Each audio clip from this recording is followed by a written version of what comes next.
दोस्तों, मैं आदिल अंसारी। मैं आप लोगों को आज बताना चाहता हूं कि ब्रिज कैंडी, लीलावती, रिलायंस का जो हॉस्पिटल है, हिंदुजा हॉस्पिटल, सैफी, मसीना, ऐसे बड़े बड़े हॉस्पिटल में आप फ्री इलाज कैसे करवा सकते हो। महाराष्ट्र की गवर्नमेंट की एक स्कीम है जिसका नाम है महाराष्ट्र पब्लिक ट्रस्ट एक्ट 1950। ये एक्ट के हिसाब से इन हॉस्पिटल्स को 20% बेड रिजर्व रखना है पुअर गरीब पेशेंट्स के लिए। पुअर गरीब का डेफिनेशन ये है कि एनीवन जिसकी इनकम 85,000 के नीचे है वो गरीब है और उसको फ्री इलाज देना है इन हॉस्पिटल्स को।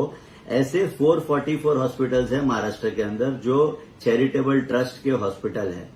इसी तरह से 85,000 से 1,65,000 की जिसकी इनकम है उनको 50% कंसेशन या डिस्काउंट देना है इलाज के दौरान। इन हॉस्पिटल आप शॉक हो जाएंगे अगर हॉस्पिटल्स के आप नाम सुनेंगे तो इसके अंदर ब्रिज कैंडी है, लीलावती है, मसीना है, सैफी है, हिंदुजा है, रिलायंस का हॉस्पिटल है, भाटिया हॉस्पिटल है। ऐसे कर करके टोटल 444 हॉस्पिटल है महाराष्ट्र में। टोटल 10,000 बेड है जो रिजर्व है पुअर पेशेंट्स के लिए। मुंबई के अंदर टोटल 1700 बेड है, 1756 बेड है जो रिजर्व है पुअर पेशेंट्स के लिए। पुअर का मैंने आपको डेफिनेशन बताया, 85,000 से नीचे फ्री इलाज है।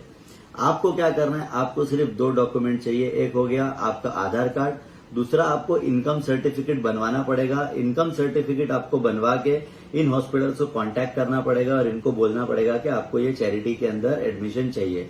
अगर आपको कोई भी दिक्कत आती है इस दौरान तो मैं स्क्रीन के ऊपर आपको जो ईमेल आईडी दिखा रहा हूं इस पे आप ईमेल कर सकते हो।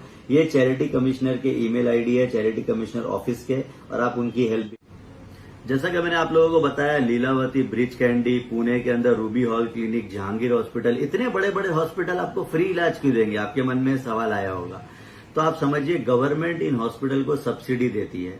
इनको जो मेडिकल इक्विपमेंट्स है इसके अंदर सब्सिडी मिलती है, इंपोर्ट ड्यूटी फ्री मिलती है, इनको ये सारा सब्सिडाइज रेट में मिलता है।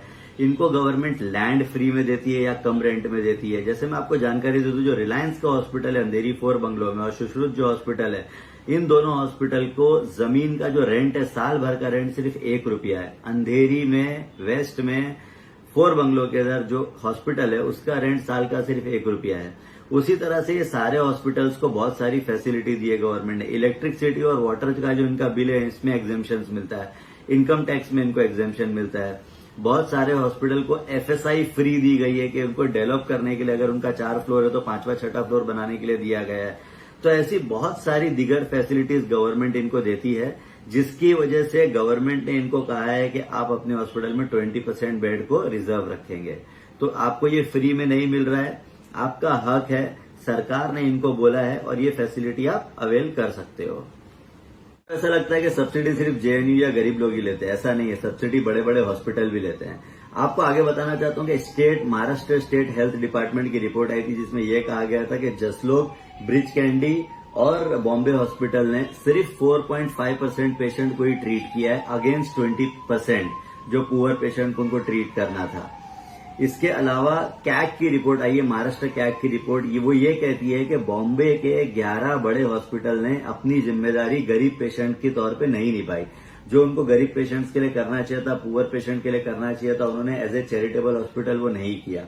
इसके अलावा बॉम्बे, हिंदुजा, सैफी और लीलावती हॉस्पिटल, ये 4 हॉस्पिटल को गवर्नमेंट ने एक्स्ट्रा FSI दी थी, जिनको एक्स्ट्रा फ्लोर बनाने के लिए दिया गया था, एक्स्ट्रा स्पेस बनाने दिया गया था सेम स्ट्रक्चर के अंदर।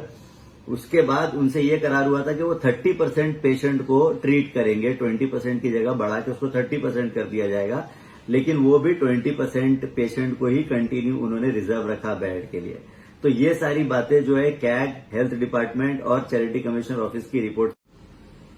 अब आप ये सोच रहे होंगे कि इतना सारा कुछ पुअर पेशेंट के लिए करेंगे तो ये हॉस्पिटल पैसे कैसे कमाएंगे। तो इनको सिर्फ 20% बेड ही रिजर्व करना है, जो कि मोस्ट ऑफ द हॉस्पिटल वो भी नहीं कर रहे हैं। 80% बेड के ऊपर ये मार्केट रेट के हिसाब से पैसा कमाने वाले हैं, तो आपको ये समझना पड़ेगा।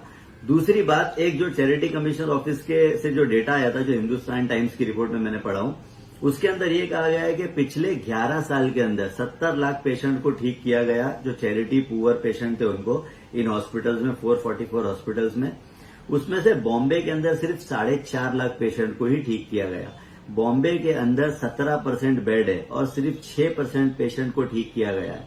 जो बॉम्बे के चैरिटी कमिश्नर थे शिव कुमार दीघे, उन्होंने भी एक बयान दिया था और उन्होंने कहा था कि जो मुंबई के जो बड़े चैरिटेबल हॉस्पिटल है वो अपनी जिम्मेदारी नहीं निभा रहे हैं। आउट ऑफ 10,000 बेड जो है बॉम्बे के अंदर 1700 बेड से ज्यादा है, लेकिन बॉम्बे के अंदर सिर्फ 6% पेशेंट को ही ठीक किया जाता है। तो ये सारा चैरिटी कमिश्नर की डेटा में बाहर आया है रिपोर्ट। यहां तक 2018 में चैरिटी कमिश्नर को एक नोटिफिकेशन निकालना पड़ा और इन हॉस्पिटल्स को कहना पड़ा कि अपने नाम के आगे चैरिटेबल लगाए ताकि लोगों को पता चले कि चैरिटेबल हॉस्पिटल हैं।